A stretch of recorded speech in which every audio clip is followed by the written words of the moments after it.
So thank you very much for an excellent presentation, really fascinating and keeping to time. So we've got 10 minutes for questions and discussion. So I'll open it up to the audience. So I see Greg has his hand up and Sam. So let's start with Greg and then Sam.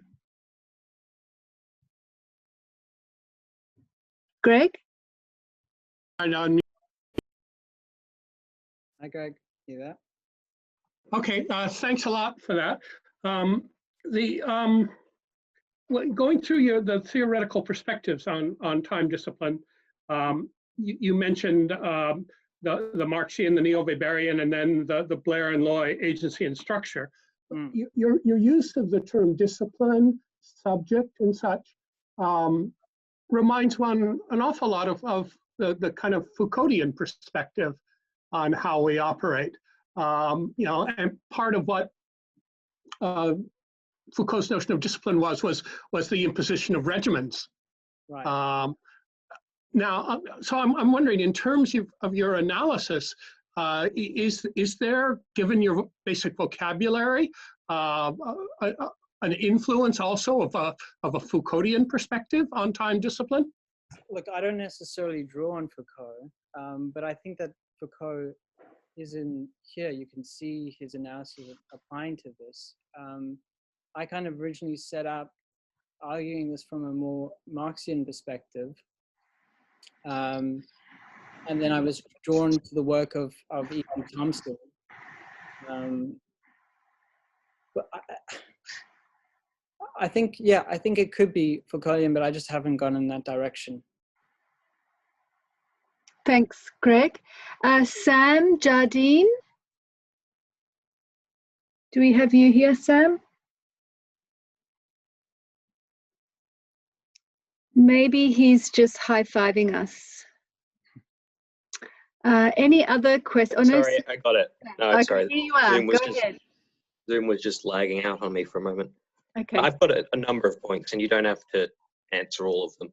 So, first of all, building on what Greg just said, you might also be interested in looking at Nicholas Rose's work on governing the self, which it sort of builds on Foucault, but it has a more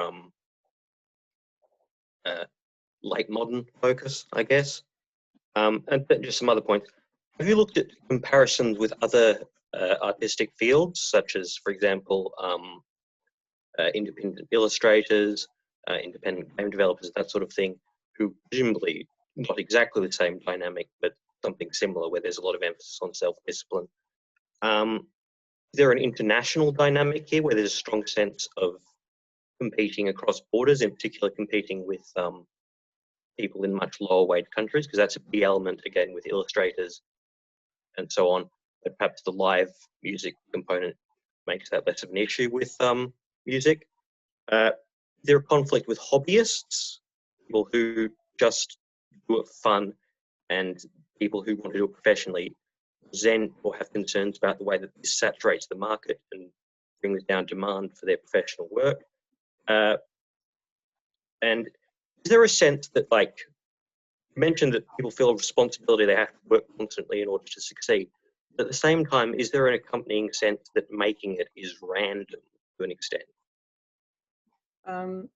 Okay, so I've actually looked at Nicholas Rose, and he does have, I do reference him in my thesis, and I think he also has some interesting ideas around self-expression and power, which, as you can imagine, would link in with this kind of research in regards to art and self-expression. And in regards to looking at other fields, there's a lot of literature on creative labor that predominantly address other creative pursuits. So like film and television is a big one. Angela McRobbie looks at a lot of fashion design.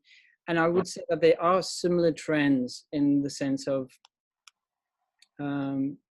this kind of opening up to commercialization, less of a kind of resistance to market principles, but also increasing precarity amongst these workers. A lot of them are losing full-time work to kind of do more like a gig style employment regime.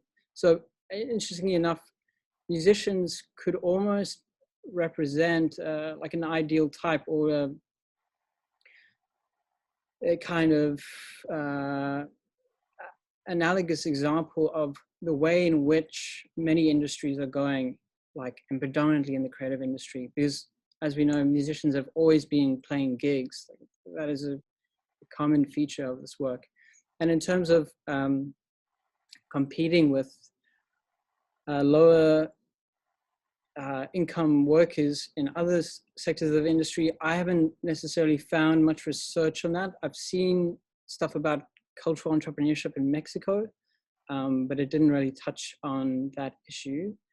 And hobbyists, I think, are definitely, they're not necessarily saturating the market, but they are, I think that they're devaluing the kind of music as a commodity in its recorded form, especially online, because there's just so much music now.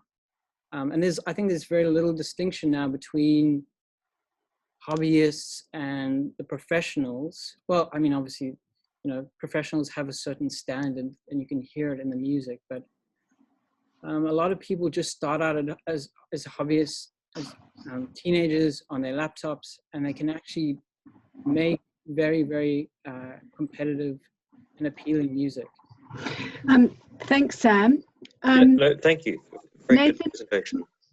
my question follows on a bit from what you're just discussing then. The premise of your argument seems to be built on an assumption that somehow before was worse, or at least different, but you didn't spend any time explaining what the before or the alternative was. And I'm sure there's also increased opportunities that come from the current environment, yeah? So I wanted you just to reflect on the premise of your argument, which assumes, or at least implicitly suggests, that there was some other kind of time before this one. So what I've kind of gathered from the literature is that you're right in saying that there's definitely new opportunities. And the kind of the popular term that everyone likes to use is this a disruption of the industry, kind of destabilizing of the old structures of that kind of dominant sphere of the music record labels that had the access to the very expensive means of production and so on. And that could kind of call the shots in the commercial music industry. And the lowering of the barriers of entry have definitely created opportunities for these musicians, and this is definitely part of it. I think that, as I said in the speech, they've realized that, okay, well, there is actually a chance that we could make it without label support. Whereas before, I mean, I think that there was definitely this tendency on a smaller scale, you know, without the internet and without such wide access or access to more affordable equipment, you know, musicians were still making music, obviously, and they were still gathering an audience, but they could never, well, I don't know if they could never, but it was a lot more difficult to get a big enough audience to really sustain yourself, to really make a profession out of it. Like, a lot of them worked multiple jobs, and music was something that they did, but not a full profession. That was kind of reserved for commercial artists who were signed to label and that had a lot of investment put into their careers. But now with, you know, the changes in technology and the kind of changes in the economy, you get musicians that have, you know, they're able to make millions and millions of dollars by not having a music label. Like there's this teenager, I think his name's Jacob Whitesides, I think in Canada or America, and he just started making music as a teenager, started recording it, started distributing it online. And now he plays sold out tours all over Europe and America. And he gathered such a strong audience that BMG, which is one of the biggest labels currently, approached him and said, we'll sign you, but you get to determine the kind of structures of the contract. And he basically said, I'm going to keep the intellectual property rights to my music, which is the first time that's ever happened in the history of music, as far as I know. So there is opportunity. I don't think it's all doom and gloom. But it still doesn't detract from the fact that it's precarious and it's hard work, and there's still a small chance that they'll actually, make it. Which I thought was the same as before, but we're at time now, but Sylvia has her hand up, and I also want to draw your attention, Nathan, to some excellent comments in the chat box, which you can look at later. So what I'd like you to do now, because we are really pressed for time with 2 presentations today, is to stop sharing, and while Lucas shares his screen and sets up his slides, we can have Sylvia's question and continue the discussion while Lucas gets ready. Is that okay? Yeah, sure. So if you stop share, we'll get Lucas to set up, and Sylvia, I'll hand the microphone to you. Sure. Thanks, Loretta, and thank you, Nathan, for your presentation. I did listen with interest, and I did make the comment that this actually reminds me a lot of my own casual employment as an academic, very much so, in terms of especially keeping diary of 30 minutes doing this, 1 hour this, 3 hours preparing lecture. So it was definitely, I could just imagine myself being in the shoes of those musicians. But I wanted to make just a few quick comments. First of all, I was drawn to your discussion of time, and I thought there was just a little bit more that you can tease there in terms of not, you mentioned the neoliberal aspect of it, which was very strong, I think, in terms of increased competitiveness and increased, I think also you could put the argument of increased globalization, where now products are available easily to every part of the world. Also, musicians travel more now than they used to. I imagine that this is also the greater access to audience that technologies bring.